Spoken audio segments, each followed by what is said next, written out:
갈라디아서 3장 15절에서 29절의 말씀을 보면 형제들아 내가 사람의 예대로 말하노니 사람의 언약이라도 정한 후에는 아무도 피하거나 더하거나 하지 못하느니라. 이 약속들은 아브라함과 그 자손에게 말씀하신 것인데 여럿을 가리켜 그 자손들이라 하지 아니하시고 오직 한 사람을 가리켜 내 자손이라 하셨으니 곧 그리스도라. 내가 이것을 말하노니 하나님께서 미리 정하신 언약을 430년 후에 생긴 율법이 폐기하지 못하고 그 약속을 헛되게 하지 못하리라. 만일 그 유업이 율법에서 난 것이면 약속에서 난 것이 아니니라. 그러나 하나님이 약속으로 말미암아 아브라함에게 주신 것이라. 그런즉 율법은 무엇이냐? 범법함으로 더하여진 것이라.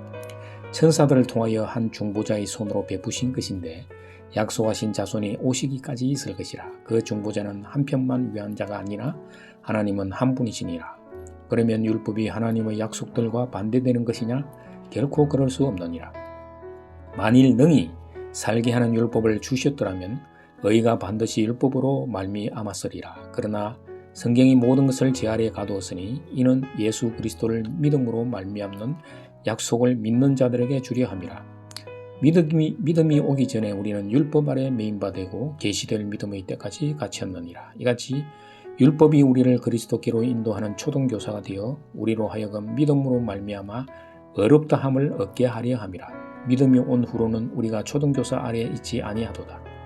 너희가 다 믿음으로 말미암아 그리스도 예수 안에서 하나님의 아들이 되었으니 누구든지 그리스도 합하기 위하여 세례를 받은 자는 그리스도로 옷 입었느니라. 너희는 유대인이나 헬라인이나 종이나 자유인이나 남자나 여자나 다 그리스도 예수 안에서 하나이니라. 너희가 그리스도의 것이면 곧 아브라함의 자손이요 약속대로 유업을 이을 자니라. 죄인된 인간이 예수 그리스도를 믿음으로 인해서 어렵게 되고 구원받는다는 복음의 진리는 기독교의 가장 중요한 핵심입니다. 바울은 복음의 진리에 대해 인간의 공로와 노력이 아니라 오직 십자가에서 죽으신 예수 그리스도를 믿음으로 인하여 죄인이 어렵게 됨을 하나님의 선물이라고 갈라디아서 강조합니다. 대부분 이 세상의 인간들은 이러한 믿음으로 구원받는 것에 대해서 부정적인 견해를 가지고 스스로 무엇인가를 해야만 하는 식으로 생각을 합니다. 구원의 개념이 정립되지 않으면 모두가 스스로의 노력으로 무엇인가를 이루려고 하는 일을 하는 것입니다. 스스로 무엇인가를 이루어서 신적인 존재가 되고 싶어 하거나 신적인 존재에 다가가는 행위는 인간의 타락성을 깨닫지 못하기 때문입니다. 이러한 사람들은 왜 인간이 타락한 존재가 되었는가를 이해하지 못하며 따라서 창세 전에 하나님의 구원 계획에 대해서 전혀 이해하지 못하게 되는 것입니다. 하나님의 구원 계획은 인간의 지식으로는 깨달을 수 없으므로 오직 믿음으로 하나님의 사랑을 이해할 수 있습니다. 인간의 모든 노력과 공로는 하나님 앞에서 아무런 소용이 없는 것입니다. 오직 하나님의 은혜가 아니면 아무런 소용이 없는 것입니다. 그 하나님의 은혜는 예수 그리스도의 십자가의 죽음을 통해서만 이루어진다는 사실입니다. 왜냐하면 이 길은 오직 하나님의 약속으로 더하는 길이기 때문입니다. 하나님은 아브라함과 장차 이루어질 구원을 약속하셨습니다. 사도 바울은 초대교회 당시 믿음 위에 율법도 함께 지켜야 한다는 사람들과 힘겹게 싸우고 있었습니다. 사도 바울은 이들의 주장이 얼마나 잘못된 것인가를 하나님이 아브라함과 맺은 약속을 통해서 상기시킵니다. 바울은 하나님이 아브라함에게 주신 약속과 모세에게 주신 율법을 대조하여 설명합니다. 아브라함은 모세 이전의 사람이었습니다. 갈라디아에서는 430년 후에 율법이 주어졌다고 표현되고 있습니다. 하나님이 세상에 율법이 없을 때, 즉 아브라함에게 어렵다 하신다는 규절이 등장합니다. 창세기 15장 6절에서 아브라함이 여호와를 믿으니 여호와께서 이를 그의 의로 여기시고 하나님이 땅과 자손을 약속하셨는데 아브라함이 이를 믿었다는 것입니다. 여기에서 그의 의로 여기시고라는 말에 대해서 사람들은 하나님이 아브라함에게 의로 인정하셨다고 생각하기도 합니다. 이는 그의 믿음, 그의 의에 불과한 것입니다. 왜냐하면 결국 아브라함은 이스마엘을 낳았으며 99세 때 하나님이 주신다는 약속의 자녀를 믿지 않았기 때문입니다.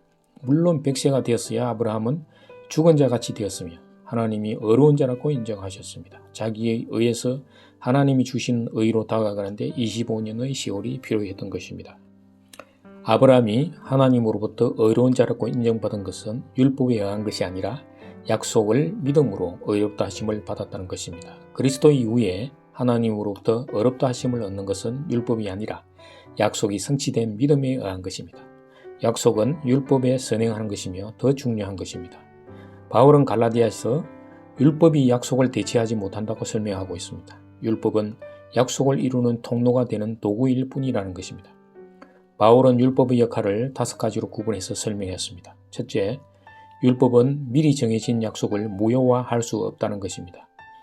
갈라디아서 3장 17절에서 내가 이것을 말하노니 하나님께서 미리 정하신 언약을 430년 후에 생긴 율법이 폐기하지 못하고 그 약속을 헛되게 하지 못하리라. 둘째, 율법은 약속된 자손이 오시기까지라는 것입니다. 그런즉 율법은 무엇이냐? 범법함으로 더하여진 것이라. 천사들을 통하여 한 중보자의 손으로 베푸신 것인데 약속하신 자손이 오시기까지 있을 것이라. 3장 19절의 말씀입니다. 약속된 자손은 예수 그리스도이십니다. 육신의 혈통으로 난 이삭은 예수 그리스도를 상징하고 있습니다. 하나님은 아브라함에게 이삭을 제물로 바치라고 명령하셨으며 아브라함은 하나님의 말씀에 순종하였습니다. 이는 약속된 자손이 십자가의 죽음을 통하여 모든 인류를 구원하겠다는 예표인 것입니다. 이삭을 대신하여 순양이 대신 죽는 죽음을 통해서도 십자가의 대속의 죽음을 미리 보여주고 있는 것입니다. 세 번째는 율법은 모든 사람을 죄 아래에 가두었다고 표현하고 있습니다. 그러나 성경이 모든 것을 죄 아래에 가두었으니 이는 예수 그리스도를 믿음으로 말미암는 약속을 믿는 자에게 주려 함이라. 3장 22절의 말씀입니다. 죄인들이 감옥에 갇혀 있는 것 같이 갇힌 것입니다. 죄인에게 이 세상이 감옥과 같은 곳임을 의미하는 것입니다. 모든 사람들이 죄의 감옥에서 태어난 것입니다. 대부분 교회 사람들은 에덴 동산을 떠올립니다. 에덴 동산에서 아담과 하와가 범죄함으로 후대의 모든 인간들은 죄인이 되었다는 것입니다. 그 이유는 죄가 대대로 전가되기 때문이라는 것입니다. 그러면 예수님의 모친 마리아도 죄인임에 틀림이 없을 것입니다. 그런데 예수님은 죄가 없으신 분입니다. 예수님도 육신적으로 마리아를 통해서 이 세상에 태어난 분이십니다. 마리아에게 전가된 죄가 예수님께 전가되지 않았다고 어떻게 설명할 수 있을 것인가요? 예수님은 성령으로 태어나신 분이기 때문에 죄인이 아닌 것입니다. 어떻게 태어났느냐에 따라 달라집니다. 모든 인간들은 하나님이 영을 불어 넣어서 태어난 존재들입니다. 하나님이 불어 넣으신 깨끗한 영이 인간들의 타락으로 인하여 오염될 수 있는가? 인간들의 행위로 하나님이 주신 영이 오염될 수 있다고 생각한다면 이는 정말 하나님에 대해서 너무 모르는 것입니다. 이미 하나님 나라에서 범죄한 영을 흙이라는 육체 속에 가두었으므로 태어날 때부터 범죄한 죄인들이 되는 것입니다. 에덴 동산의 이야기는 하나님 나라의 사건을 상징적으로 표현하고 있습니다. 네 번째, 율법은 모든 사람을 매여 있게 합니다. 믿음이 오기 전에 우리는 율법 아래 매인바 되고 계시될 믿음의 때까지 갇혔느니라. 3장 23절의 말씀입니다. 매인바 되는 것은 죄의 포로가 되어 있다는 것입니다. 죄에 대해서 자유인이 아니라는 것입니다. 믿음이 오기 전에는 구원받는 믿음이 아니라는 것입니다. 내가 예수를 믿는 그 믿음은 아브라함이 처음에 믿었던 자기의 의에 불과한 것입니다. 부르심을 입은 자라고 할 수 있는 것입니다. 3년간 예수님을 따랐던 베드로가 십자가 앞에서 예수를 부인한 그 믿음이 바로 자기의 의에 불과한 믿음이라는 것입니다. 그러나 믿음이 하늘로부터 올 때 비로소 하나님께서 의로운 자라고 인정하시는 것입니다. 이는 택한 자의 믿음이 되겠습니다. 다섯 번째, 이같이 율법이 우리를 그리스도께로 인도하는 초등교사가 되어 우리로 하여금 믿음으로 말미암아 의롭다함을 얻게 하려 함이라. 믿음이 온 후로는 우리가 초등교사 아래에 있지 아니하도다. 3장 24절에서 25절의 말씀입니다. 초등교사라는 말은 당시 아이를 훈육하는 하인을 두었는데 그 하인을 초등교사라고 표현을 되었습니다. 초등교사의 역할을 하는 율법은 인간들이 하나님 앞에서 죄인들이라는 사실을 깨닫게 해주는 역할을 하는데 그리스도를 만나서 그리스도 안으로 들어가면 훈육교사가 필요 없게 되는 것입니다. 왜냐하면 죄에 대해서 예수 그리스도께서 모든 것을 해결해 주시기 때문입니다. 히브리서를 통해서 예수 그리스도의 십자가의 죽음은 그리스도 안에 들어가는 모든 인간들에게 대속의 죽음이 되기 때문입니다. 그런데 여전히 율법을 지키려고 한다면 하나님은 그들을 의인으로서가 아니라 죄인으로서 대할 것입니다.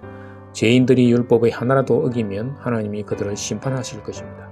사도 바울이 초대교회 당시 율법자들과 싸운 이유는 복음의 중요성을 깨닫게 해주려는 데 있었습니다. 근본적으로 모든 인간은 죄의 감옥에 갇혀 있는데 하나님께서 예수 그리스도라는 복음을 통하여 죄의 사슬로부터 자유함을 주시겠다는 것을 설명하고자 함이었습니다. 이를 위해서 먼저 왜 이 땅에 모든 인간들이 죄인의 모습을 하고 살고 있는가를 정확하게 깨달아야만 구원의 의미를 알게 되는 것입니다.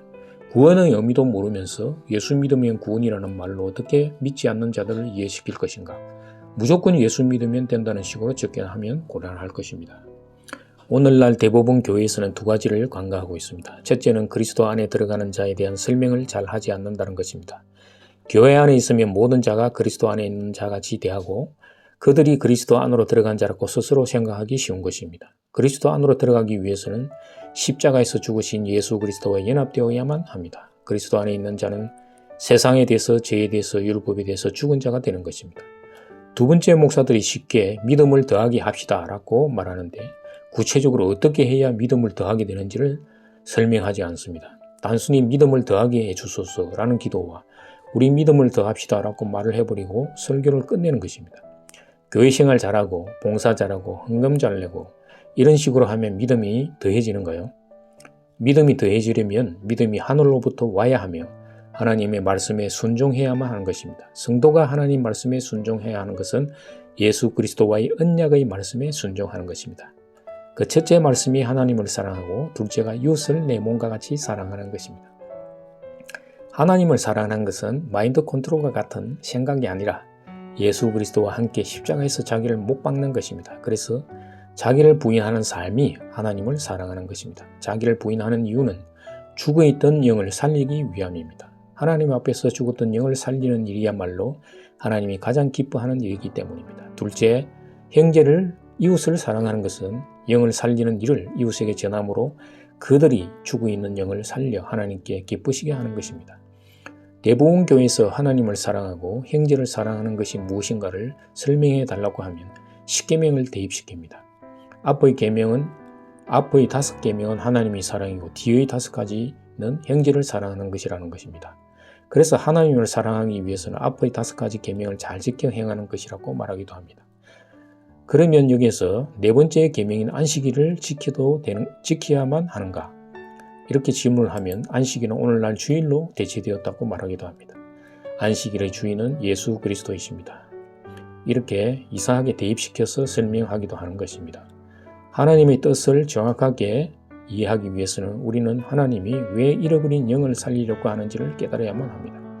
인간들 육체 속에 영이 있으며 육신의 옷을 벗으면 하나님 나라로 다시 복귀해야만 하는 것입니다.